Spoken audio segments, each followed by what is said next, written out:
Hi, Abraham. Thank you. Breathe deeply and speak right into that. I'm just so excited I can't breathe. Thank you. both. Arguing for your limitations. Excited's a limitation? No, not breathing. Smothering is, though. Okay. Hi, thank you. Thank you, Esther. Thank you. Can you Jerry. hear her? No. That's what we're talking about. Okay. Thank you, Esther. Thank you, Jerry. Abraham, I am wanting to feel the love for me. I write the book of positive aspects about myself repeatedly, but I don't feel it. And I want to feel the love for me. When I look in the mirror, I want to love what I see.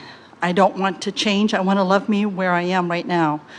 I had a date last week or so, and I said something that was just so clever and sexy and beautiful, and I felt just a flash of it, and I thought, that's what I want. How do I get there? Well, can you feel that what you're asking for is that you want to see yourself through the eyes of Source? Yeah. And what we've noticed, a lot of people feel this way because you are harder on yourselves than you are on everything else put together. So when you are wanting to see yourself through the eyes of Source, we always say, start with something easier. Mm-hmm. And we mean that in the kindest of ways. All we mean by that is you've practiced not liking yourself for so long. Mm-hmm. And to prime the pump, so to speak, begin saying, I want to see the world through the eyes of Source.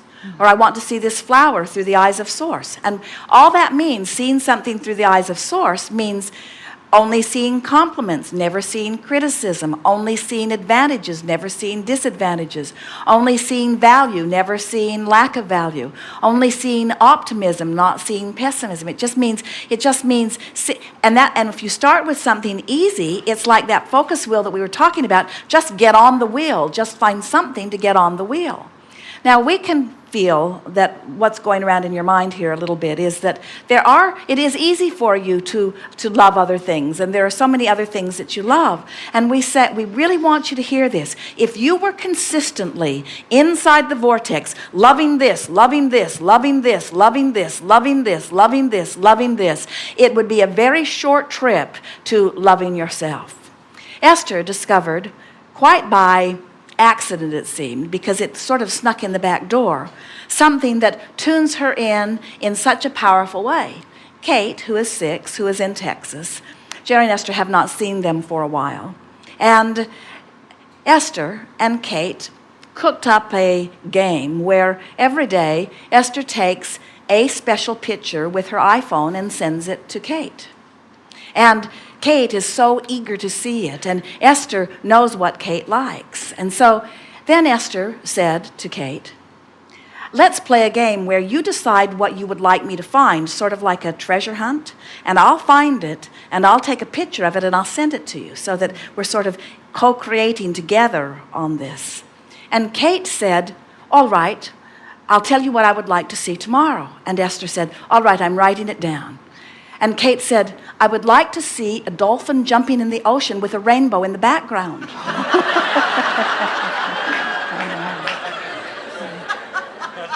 And Esther said, I'm on it. She got dolphins and she got rainbows. She wasn't able to get them in the same picture yet.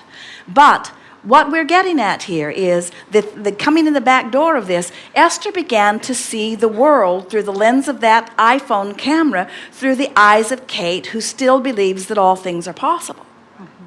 And also the fun of looking for something wonderful. So all day, Esther's looking for that shot. Is it going to be here? Is it going to be here? Is it going to be here? Will it be something that Jerry is doing? Kate loves it when Jerry's in the picture. Is it something that Jerry is doing?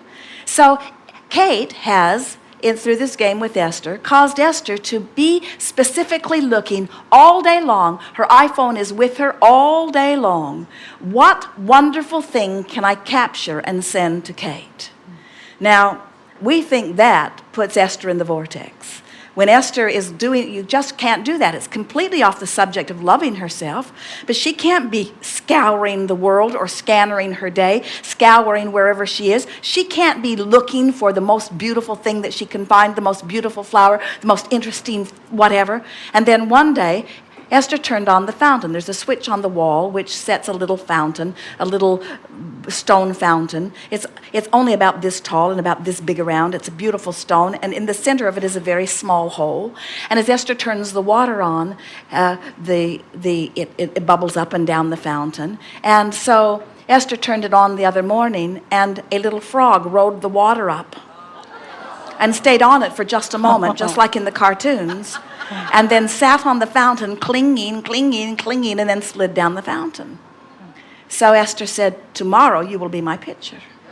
So Esther comes out with her iPhone, and she says to Jerry, you have to help me because I have to be near the fountain. And Jerry turns on the fountain, and there is the little frog every morning for his morning picture to be sent to Kate. In other words, the entire universe cooperating with unbelievable things that you just could not conjure.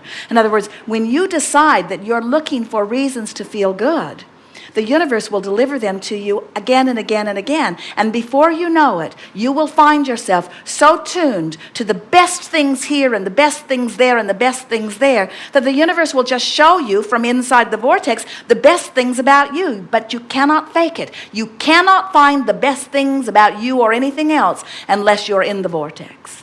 So if we were standing in your physical shoes, we wouldn't be looking for the best in ourselves until we'd consistently hung out more in the vortex than not. Esther said, I got in the vortex deliberately on the 10th of January, and I have not been out since.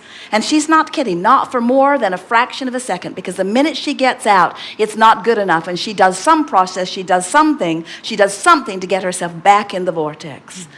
So we don't want you to love yourself. We want you to be in the vortex where you can't do anything other than love. We don't want you to get over the things that you don't like about yourself. We don't want you to look for improvement. We want you to love because love is who you are and what you do, you see.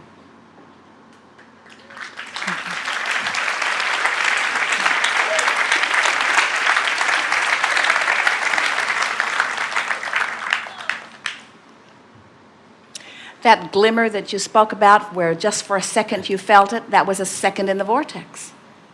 That's what that is. Just focus on that feeling.